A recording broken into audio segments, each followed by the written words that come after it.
This is 1D motion example 2. Here I have a ball, it's tossed upward at 20 meters per second. It reaches a height of 20 meters. How fast is it moving at the top? So, I have a ball. It is tossed upward at 20 meters per second. And I'm told it comes up to a height that is 20 meters above its starting point. So let's let this be 20, this be 0, and let's let up be positive. Last thing I need to label is that I have the acceleration due to gravity going downward.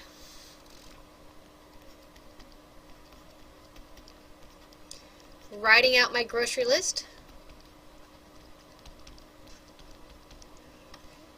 Y is 20 meters. Y naught is 0 meters. V naught y is 20 meters per second upward, therefore it's positive. Vy, well, that's actually what I want to know. How fast is it moving at the top? So I'm going to put a question mark there. Ay is going to be a negative 10 meters per second squared to be the downward acceleration due to gravity. And again, I don't know t. So now I'm going to write out our constant acceleration equations.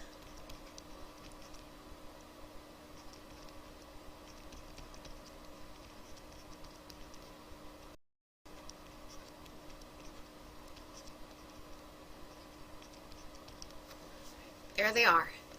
I want to know Vy. In order to find that, I have to use the lower equation, but I don't know t. So luckily, I know everything in the upper equation except t, so I'm going to use the upper equation to find t and then plug it into the lower equation.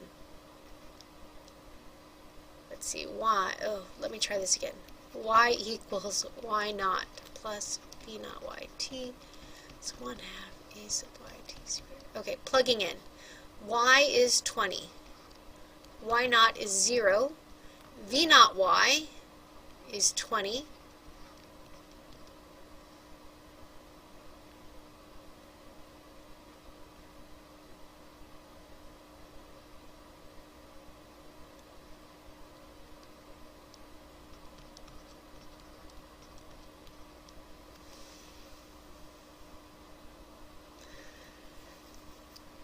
Okay, this is not good.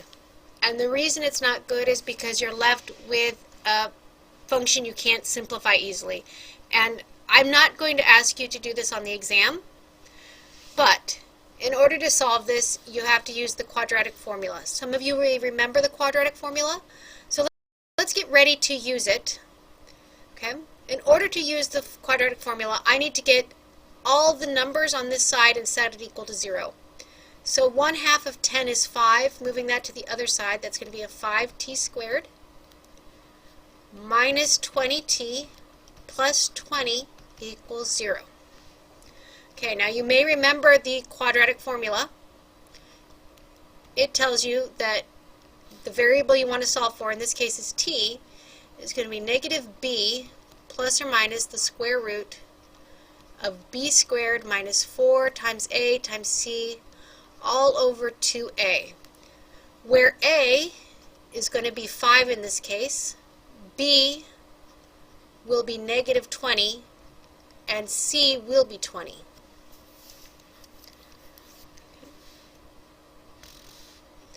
So, in this case, t equals negative b is going to be 20 plus or minus the square root of 20 squared minus 4 times a, which is 5, times a, which is 20, or times c, which is 20, all divided by 2 times 5.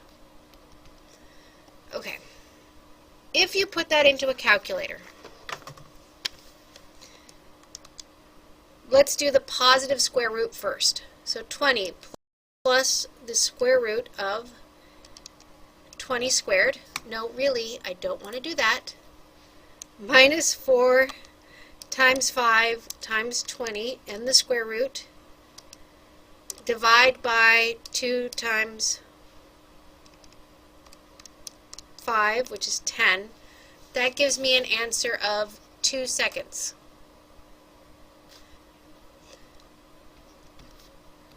if I do it with the negative square root,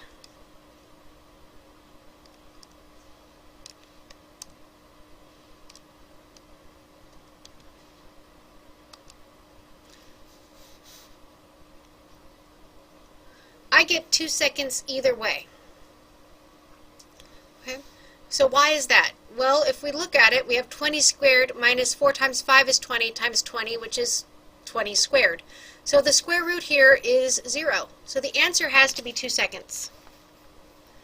Okay? So t equals 2 seconds. So what is Vy then?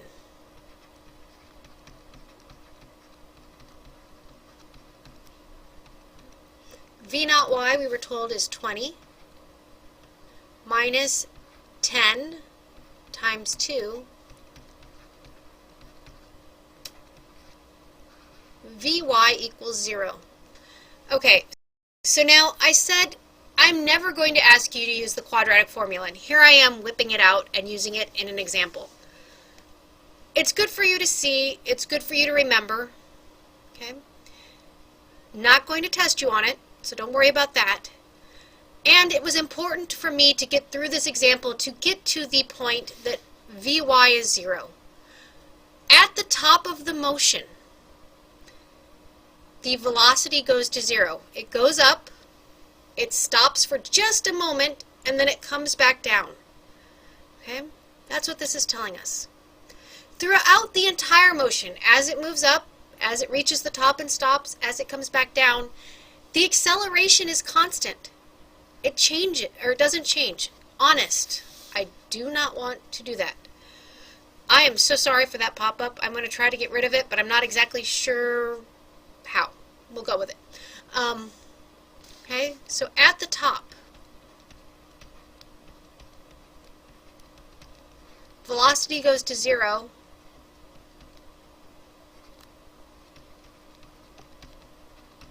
But the acceleration is still the acceleration due to gravity, which is 9.8. I'll put a little arrow here to represent downward, and it is constant.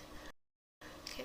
We are going to need to use this result in an example in the 2D motion section. So it's important for you to get it, to think about it, and try to internalize it.